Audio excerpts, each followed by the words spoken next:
Liberalisme agama, sebuah konsep yang menjanjikan kebebasan. Tapi, gimana kalau janji kebebasan itu sebenarnya adalah sebuah jebakan? Nah, dalam beberapa menit ke depan kita akan bedah sama-sama gagasan ini. Tapi sebelum kita mulai, coba deh pikirin sejenak. Buat kamu pribadi, apa sih arti kata kebebasan? Apakah itu artinya bisa melakukan apapun yang kamu mau, kapanpun kamu mau? Simpan dulu jawabanmu ya, kita akan balik lagi ke sini nanti. Oke, pertama-tama kita perlu paham dulu kenapa ide ini menarik banget. Liberalisme itu datang dengan janji yang kedengarannya indah, janji kebebasan absolut, kesempatan buat jadi diri sendiri seutuhnya, tanpa ada batasan apapun dari luar. Gagasannya simpel tapi sangat kuat. Kamulah bos atas hidupmu sendiri.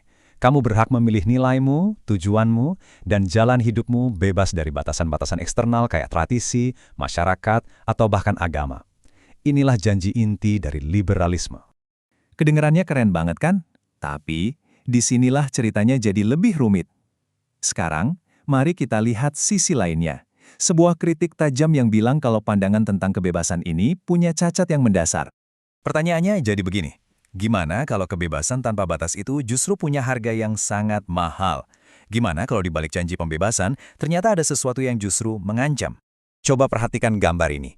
Ini bukan sekedar simbol kebebasan biasa, tapi simbol kebebasan yang lagi retak, yang lagi runtuh. Ini adalah visualisasi kuat dari kritik yang akan kita jelajahi. Bahwa liberalisme pada intinya adalah sebuah bangunan yang kelihatannya kokoh, tapi sebenarnya rapuh.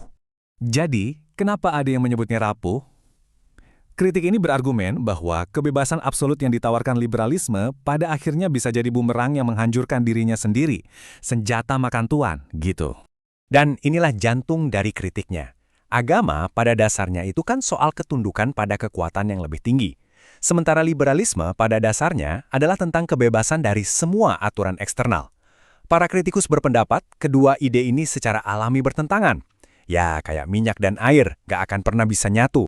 Menurut argumen ini, prosesnya itu berjalan bertahap.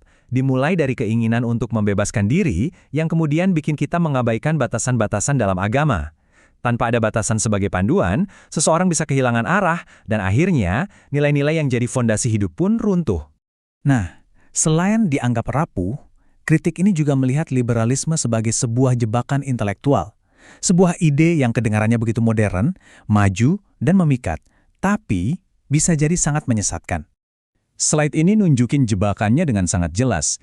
Liberalisme berjanji membebaskanmu dari aturan-aturan luar, tapi para kritikus bakal bertanya, bukannya pada akhirnya kamu hanya jadi budak dari hasrat dan nafsumu sendiri? Sebuah ironi, bukan? Kita semua pasti pernah dengar kalimat-kalimat ini kan? Agama itu urusan pribadi, semua tafsir itu relatif, atau yang penting niatnya baik. Menurut kritik ini, frasa-frasa yang kedengarannya nggak berbahaya inilah yang sebenarnya jadi pintu masuk ke dalam jebakan. Secara perlahan, mereka mengikis otoritas agama dan menggantinya dengan perasaan dan keinginan pribadi semata. Semua kritik ini pada akhirnya membawa kita untuk memikirkan ulang konsep kebebasan itu sendiri. Kalau kebebasan tanpa batas itu ternyata bermasalah, lalu apa dong makna kebebasan yang sejati? Saya mau tutup dengan sebuah kutipan kuat yang merangkum seluruh kritik yang udah kita bahas. Kebebasan untuk menuruti setiap keinginan bukanlah kemerdekaan, melainkan bentuk perbudakan yang lain.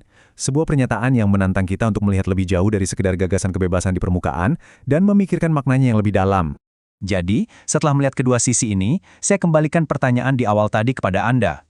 Menurut Anda, setelah semua ini, apa itu kebebasan yang sesungguhnya? Sebuah pertanyaan untuk kita renungkan bersama.